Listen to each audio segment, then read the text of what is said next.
Alright, new task. Let's put some shape into this guy. So yesterday in the evening is when we sat down and decandled this tree. And so now we'll go ahead and start to put some shape into this and see what's going on. Alright, so first things first, we have to decide that what do we think the front of this, where's the front, what kind of angle, where are our charming points, where are our weak points. So as we discussed while we were decandling, the weakest point is this big nub, this big ball right here. So I will utilize these branches here to hide that. Now, looking at the front of the pot, we can see this, like these two kind of drainage hole scoops here, making this center of the pot, or center of the leg here, right? So that would be the question. Is the front of this tree in line with the center of this foot, or does it make more sense, is it nicer looking in line with this hole, or is it somewhere else? So let me take a look at it from my angle and see what I can determine here.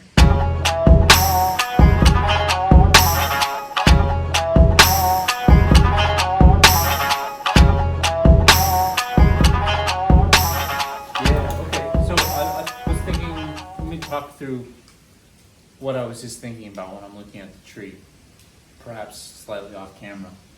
So if we are spinning around like this, right? From this position here, let's call it centered on this foot,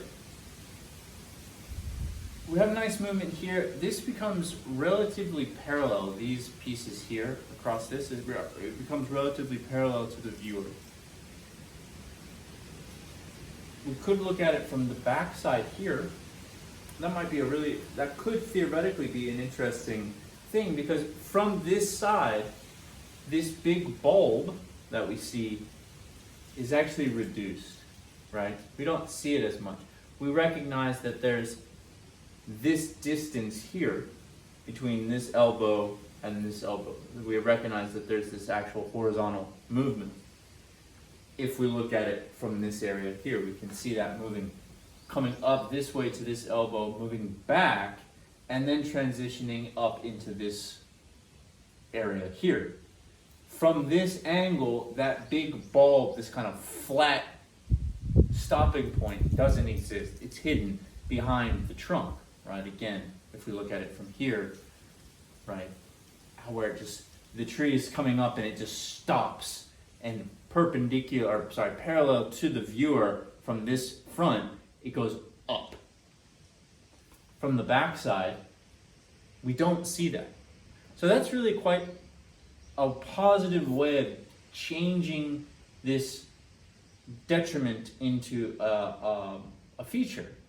I don't know if you can see on the camera, but there's a little baby praying mantis right here. Hi, little guy. Keep up the good work. Only problem with doing it this way, now we have nice movement towards the viewer here in the main trunk. We can see the nebari over here. We've got this pretty movement. We've got these gins coming up into the ground. The front of the tree is also moving towards you here, but the vast majority of the branch systems in this trunk from this potential front are actually way behind. So we'd have to do a great amount of movement forward and snake this thing back forward, all of it. And so I'm slightly hesitant to do that, because now, again, you're going to run into a problem in this area here, where right at the quote-unquote head of the tree, everything turns around and runs away from you. Whereas if we stick with this front of the tree, again, like let's say centered on this foot of the pot, oh, there's two baby praying mantises. Hi, little guy.